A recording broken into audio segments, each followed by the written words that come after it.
सो जनाब अस्सलाम वालेकुम, हाय एंड हेलो। सुन रहे हैं आप अपना कराची एफएम 107 कराची की आवाज़ में हूँ आपकी होस्ट, आपकी दोस्त, आपकी आरजे, आपकी रीजन ज़हरा। प्रोग्राम में क्रिकेट दीवानगी जीत की जंग, और ये जो जंग है ये क्रिकेट के दीवानों की है और इसमें बिल्कुल आप भी शामिल हो सकते हैं, हमें कॉल कर सकते हैं। नंबर है हमारा बड़ा ही आसान सा 11111107 021 का इजाफी कोड ज़रूर साथ शामिल करें जब आप नंबर मिलाएं तो।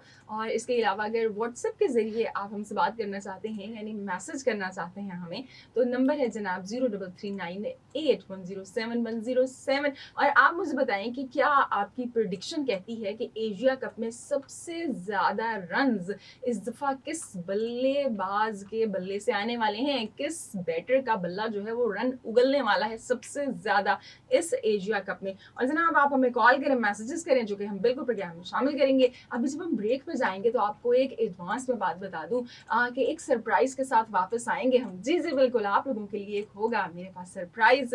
और जब हम अब जरा क्रिकेट की बात कर लेते हैं, क्रिकेट का शो है। सो जी आज पाकिस्तान की जो टीम है वो अपना एशिया कप का सफ़र आगाज़ करने जा रही है, उसका अपनी जर्नी का आगाज़ करने जा रही है और ओमान के ख़िलाफ़ मुकाबला है और पहली दफ़ा पाकिस्तान की टीम ओमान से टकराने वाली है। और जी ओमान का ये डेब्यू मैच है। सो उम्मीद करते हैं कि इस मैच में टीम पाकिस्तान इतनी ज़बरदस्त परफॉर्मेंस देगी, इतनी ज़बरदस्त परफॉर्मेंस देगी कि वो जो इंडिया वर्सेस यूएई का मैच हुआ था या फिर अफगानिस्तान वर्सेस हांगकांग का मैच हुआ था, उसमें जो रिजल्ट आया था ना उसको आप भूल जाएंगे। आप कहेंगे ये है भाई, ये होती है परफॉर्मेंस, ये होता है जब बड़ी टीमें उतरती हैं किसी इन एक्सपीरियंस टीम के सामने। और जो सबसे अच्छी बात मुझे लगी है आज टीम पाकिस्तान की कि टीम पाकिस्तान ने पैटर्न तोड़ा है। हम ये तो देख रहे हैं कि इस दफ़ा जो किस्मत है वो मेहरबान है एक्सपीरियंस टीम पे, यानी जो भी एक्सपीरियंस टीम है वो टॉस जीत जाती है, चाहे वो अफगानिस्तान है, बांग्लादेश है, इंडिया है। और आज भी पाकिस्तान ने टॉस जीत लिया, लेकिन पाकिस्तान ने टॉस जीत कर इंडिया या अफगानिस्तान की तरह नहीं किया जो कि एक पैटर्न बना हुआ है, टॉस जीतो और फील्डिंग करो। पाकिस्तान ने फैसला किया जनाब बैटिंग करने का, and that is the thing कि जो एक नई टीम है आपके सामने और आप प्रैक्टिस कर रहे हो एक बड़े मैच की, तो फिर आप क्या करते हो, आप अपने आप को चैलेंज करते हो। तो टीम पाकिस्तान जनाब यहाँ पर आज दुबई के मैदान में करने जा रही है पहले बल्लेबाजी। अच्छा जी, अब हम अपने जो खिलाड़ी हैं उन पे एक क्विक नज़र डालते हैं। सो साहबजादा फरहान है, साइम अयूब है, ओपन करेंगे, मोहम्मद हारिस हैं और फिर फ़खर जमान है। मोहम्मद हारिस हो सकता है कि आज थोड़े से ऊपर वाले नंबर पे आएँ, आप उनको देखें। और जी सलमान आगा कैप्टन हैं, हसन नवाज़ हैं। हसन नवाज़ का जो इस वक्त तक का स्ट्राइक रेट है वो हमारी तमाम जो टीम है उनके सब बल्लेबाजों में सबसे अच्छा है। 160 प्लस के स्ट्राइक रेट पे ऑपरेट करते हैं और डिलीवर भी करते हैं। वो जो कभी हम सोचते थे कि इफ्तिखार हमारे लिए आगे करें या बीच में मिडल ऑर्डर के अंदर आके इमाद वसीम कर जाएं, तो Hasan Nawaz is doing very well. इसके अलावा जी मोहम्मद नवाज के, जिनको माइक हैसन ने कहा कि दुनिया के बेहतरीन बॉलर हैं, वो स्पिनर हैं, वैसे आप उनसे एग्री करते हैं क्या? जो पड़ोसी हैं हमारे वो काफ़ी परेशान है इस स्टेटमेंट के ऊपर कि ये माइक हैसन ने क्या कह दिया, क्यों कह दिया, किस लिए कह दिया। क्या वाकई मोहम्मद नवाज जो हैं वो बेहतरीन बॉलर हैं? वैसे अभी तक की सबसे अच्छी फॉर्म में तो चल रहे हैं। सो आप लोगों की क्या राय है, आप हमें बताएं। इसके अलावा फ़हीम अशरफ ऑलराउंडर हैं, दो ऑलराउंडर्स के साथ हम जा रहे हैं। एक है फास्ट बॉलिंग ऑलराउंडर और एक है जनाब यानी कि फ़हीम अशरफ और एक है मोहम्मद नवाज जो कि स्पिनर हैं। और जी फिर तीन बॉलर्स हमने खिलाए हैं और मुझे बड़ी खुशी हुई है कि इब्रार और सुफियान मुकीम दोनों खेल रहे हैं मैच में। बिल्कुल जी, इससे पहले अफगानिस्तान का जो मैच था ट्रायल सीरीज का, उसमें भी हमने देखा था कि ये दोनों एक साथ मैदान में बॉलिंग करते हुए दिखाई दिए थे। सो अच्छी बात है कि ये दोनों एक साथ आपको एक्शन में दिखाई देंगे। और जी जो इनका साथ देंगे पाकिस्तान का जो एक पेसर लीड कर रहा है, फ्रंट लाइन पेसर, वो है जनाब Shaheen Afridi and he is the main pacer and only pacer. बाकी जो है वो ऑलराउंडर हैं, फ़हीम अशरफ यहाँ पे। सो दो पेसर हैं और जनाब 3 स्पिनर, बल्कि स्पिन तो फिर आपके पास 5 हो जाते हैं। साइम अयूब भी स्पिन कर लेते हैं और अब तो वो टॉप 10 की कैटेगरी के अंदर आ गए हैं। और इसके अलावा हमारे कैप्टन स्पिन कर लेते हैं, तो स्पिनर का तो मसला ही कोई नहीं है हमें। और जी अब ये जो सुफियान और इब्रार एक साथ बॉलिंग करेंगे, ये बड़ी अच्छी बात है। और खुशी की बात है कि सही फैसले हो रहे हैं, उनका रिजल्ट भी होपफुली आए और हमें इन ये जो फैसले किए जा रहे हैं इनका अच्छा रिजल्ट मिले। सो जी अभी मैच स्टार्ट होगा तो पता चलेगा। ओमान की बात करें तो मैंने कल भी ये बताया था कि ओमान की जो टीम है ना, ये वो टीम नहीं है कि जिसने एशिया कप के लिए आज से 18 माह पहले अप्रैल 2024 में क्वालिफाई किया था। वो जिस टीम ने क्वालिफाई किया था, ये उसमें बिल्कुल 360 क्या कहते हैं ना एंगल का टर्न है। वो इस वजह से कि पेमेंट डिस्प्यूट हुआ और जब T20 वर्ल्ड कप में ये जो ओमान की टीम है इसने पार्टिसिपेट किया, तो जो प्राइज मनी है जो कि हर टीम को मिलती है, और ये असूल है कि टूर्नामेंट खत्म होने के 21 दिन के अंदर अंदर प्लेयर्स को और जो भी आपका स्टाफ है उसको मिल जानी चाहिए है। लेकिन जो ओमान का बोर्ड है उसने नहीं दिए पैसे, और फिर अक्टूबर में जाके इन खिलाड़ियों ने मुंह खोला जब इमर्जिंग एशिया कप था, और इन्होंने कहा कि हम तो नहीं खेलेंगे, आप हमें पेमेंट क्यों नहीं कर रहे हैं। और अच्छी खासी बड़ी पेमेंट थी, 225 हजार $US जो कि सारे स्टाफ में डिस्ट्रीब्यूट होने थे।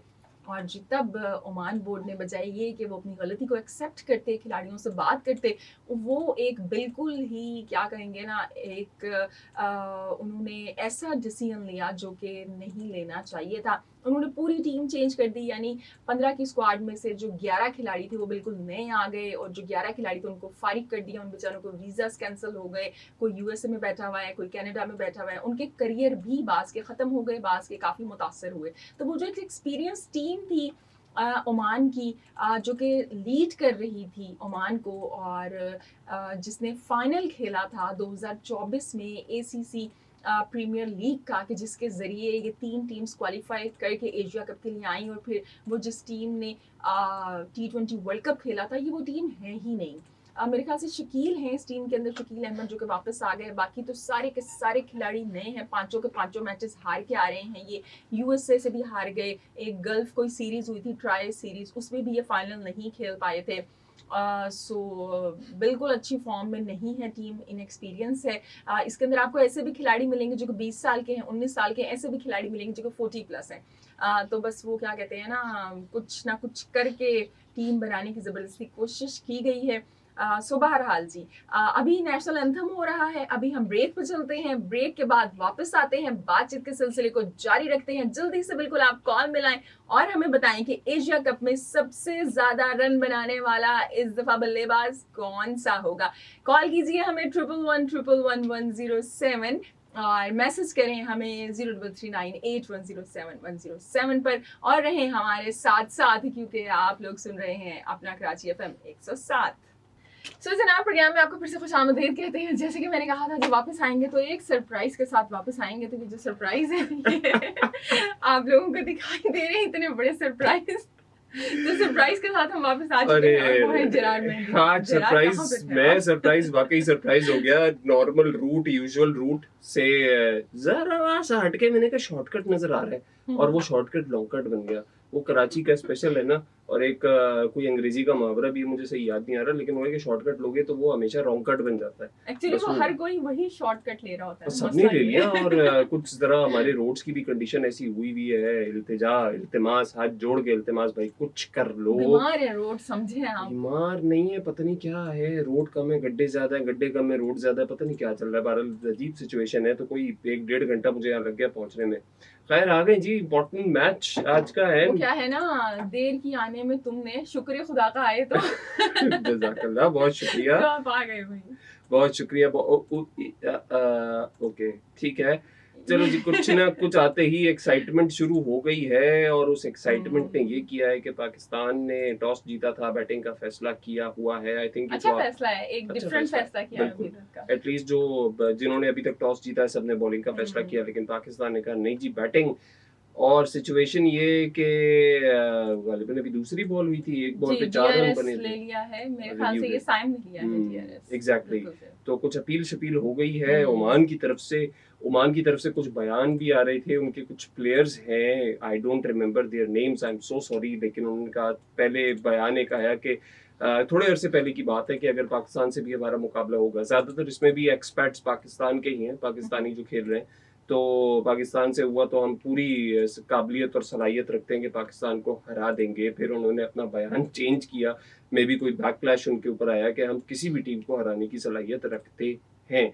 देखना होगा कि आज के मैच में क्या होता है। पाकिस्तान का पहला मैच है।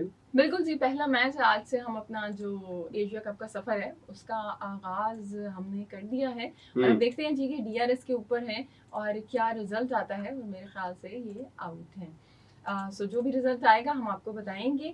सो उम्मीद करते हैं कि हम अच्छी विक्ट्री हासिल करें और वही हुआ जनाब कि वो इम्पैक्ट इन लाइन था और विकेट मिल गई है पहले ही ओवर में ओमान को। लेकिन कोई परेशानी की बात नहीं है, दिल छोटा करने की जरूरत नहीं है, हो जाता है इस तरह। सो रिजल्ट अच्छा आना चाहिए है और दुआ ये है कि हम अच्छा जरा देखिए हम जीत तो रहे हैं, हम वेस्ट इंडीज से भी जीत गए, हम यहाँ पे ट्राई सीरीज भी जीत गए, लेकिन वो कहते हैं ना एक होती है जिंदगी गुजर रही है, एक होती है इत्मीनान सुकून वाली जिंदगी। तो ये इत्मीनान सुकून वाली जीत नहीं हासिल होती है हमें।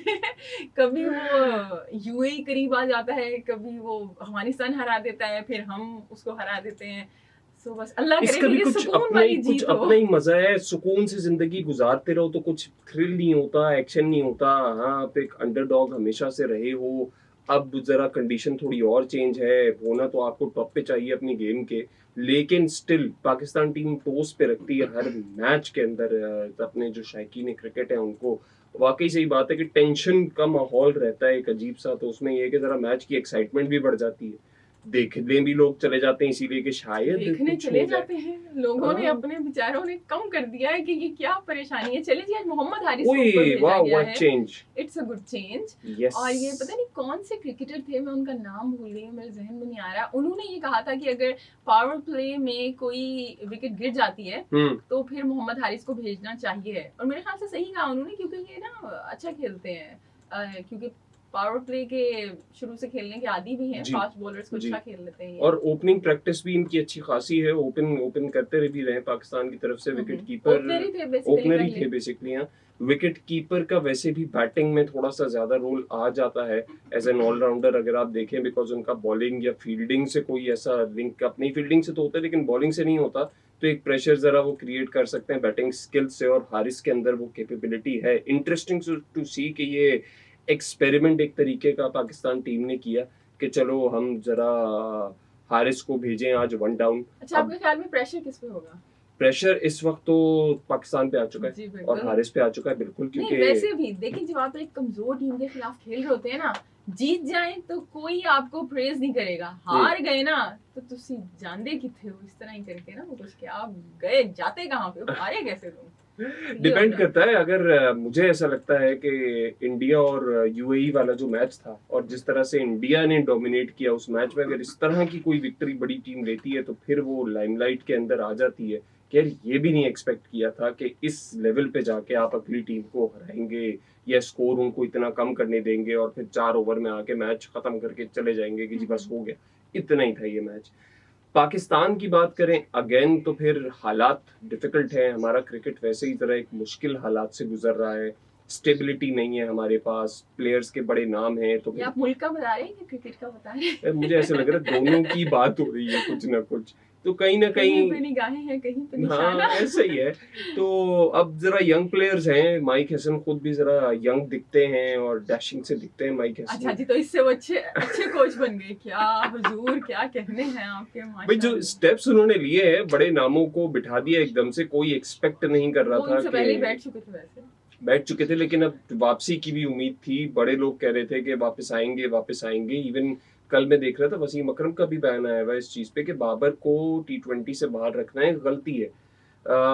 To early to say that. अच्छा, वसीम अकरम भी जो है ना किसी कमेडियन से कम नहीं है, वो ऐसे रंग बदलते हैं। एक मैंने उनका जब अफगानिस्तान का मैच था ना, मेरे ख्याल से वो सोनी स्पोर्ट्स के ऊपर वो कर रहे हैं, कमेंट्री कर रहे हैं या इस तरह का कुछ वो एंकरिंग वगैरह। सो तब उन्होंने कहा कि बाबर रिजवान अच्छे प्लेयर थे लेकिन हम यंगस्टर्स को चांस देना चाहते हैं और हम उन पर ट्रस्ट कर रहे हैं। और फिर उसके बाद वो कहते हैं जी कि नहीं, अगर 160-40 बनेंगे तो फिर तो बाबर रिजवान होने चाहिए इस तरह का अचीव करने के लिए टारगेट। आई डोंट थिंक कि बाबर और रिजवान से भी कोई ऐसा इम्पैक्ट पड़ता, वो 140 की जगह शायद 130 हो जाते, क्योंकि डॉट बॉल्स का फिर इतना ज्यादा प्रेशर आ जाता है ना आपके ऊपर के विकेटें भी लूज होने लगती हैं और स्कोर भी नहीं बढ़ता।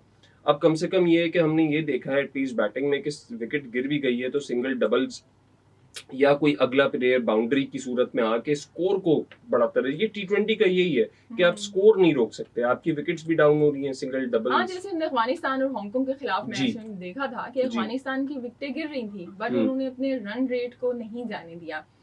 सो अच्छी बात है। कल के मैच में भी हमने देखा बांग्लादेश और हांगकांग वाले मैच में ने भी यही किया और आप देखो उन्होंने कर लिया, वो 150 के करीब आ गए थे। यस एग्जैक्टली आ गए। उनका अभी मैंने यही मैं प्रोग्राम में बात करी थी कि ये बहुत बड़ी उनके लिए एक इत्मीनान की बात होगी। हार गए, 20 ओवर खेल गए, 20 ओवर खेल गए, 150 का target. They can easily say that के हम अच्छा कर सकते हैं अगर जरा और स्टेबिलिटी के साथ आए। तो जी ये था हमारा आज का शो, आज की एपिसोड। उम्मीद है आपको पसंद आई होगी। अगर पसंद आई है तो कमेंट कर दो, अपना कराची एफएम 107 के पेज को लाइक करो, सब्सक्राइब करो, वीडियो शेयर करनी है कर लो, कोई बात नहीं, सब कुछ चलता है, व्यूज ही बढ़ जाएंगे, अच्छी बात है। मैच बड़ा इंटरेस्टिंग रहा आज का, आपने भी देखा होगा और उसको एंजॉय किया होगा, महसूस किया होगा। एंड आपको लगा था कि ये मैच इस तरह से चलेगा?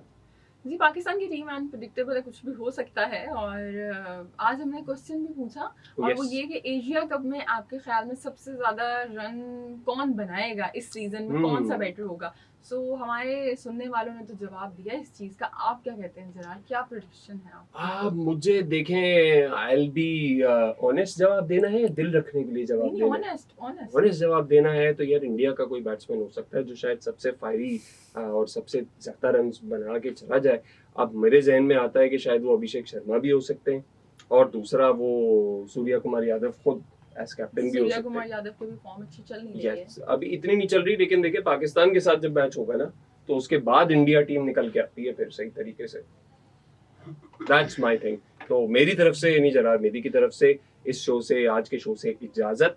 अल्लाह हाफिज। सो जनाब बस इस प्रोग्राम को वाइंड अप करते हैं और बड़ा अच्छा लगा आप लोगों के साथ, आज फिर से इंटरेक्शन हुआ और इस इंटरेक्शन को ख़त्म करते हैं। कल नया दिन होगा, नया मैच होगा, उसमें आपसे फिर से मुलाकात होगी। अपनी होस्ट, अपनी दोस्त, अपनी आरजे, अपनी डीजे अनुजारा को दीजिए इजाज़त। अल्लाह के बाद।